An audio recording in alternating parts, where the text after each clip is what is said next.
Hai semua, video tutorial kita pada kali ini ialah bahasa Melayu sebagai bahasa ilmu dan bahasa perpaduan. Jom kita lihat bersama-sama video tutorial ini. Soalannya. Isi tempat kosong pada peta dakap berikut berkaitan langkah untuk memartabatkan bahasa kebangsaan. Terdapat 5 langkah memartabatkan bahasa kebangsaan. Jom kita lihat satu persatu. Pertama, Akta Bahasa Kebangsaan. Bahasa Melayu merupakan bahasa rasmi yang digunakan sebagai alat untuk memupuk perpaduan kaum. Seksyen 2. Segala urusan rasmi kerajaan harus menggunakan bahasa Melayu sebagai bahasa pengantar dan yang terakhir sekali Seksyen 8. Bahasa Melayu mesti digunakan dalam mana-mana mahkamah di Malaysia kecuali pemberian keterangan oleh seseorang saksi. Kedua, Bahasa Rasmi Pentadbiran. Bahasa Melayu merupakan alat komunikasi rasmi dalam pelbagai urusan di kementerian dan jabatan kerajaan.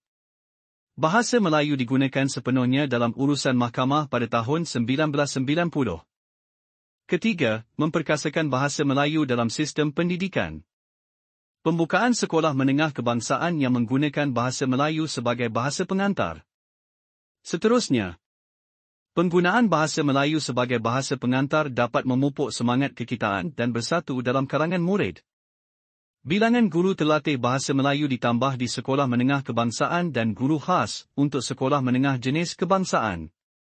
Akhir sekali bermatlamat untuk memperkasakan bahasa Melayu sebagai bahasa ilmu dan bahasa perpaduan. Keempat, penubuhan UKM sebagai pusat keilmuan. Muncul sebagai pusat pengajian tinggi awam pertama yang berjaya memperkenalkan pengajian pelbagai jurusan dan bidang kursus dalam bahasa Melayu.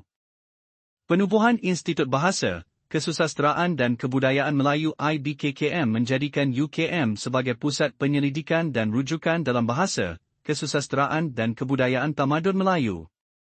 Dan langkah yang terakhir sekali ialah peranan Dewan Bahasa dan Pustaka atau dipanggil sebagai DBP.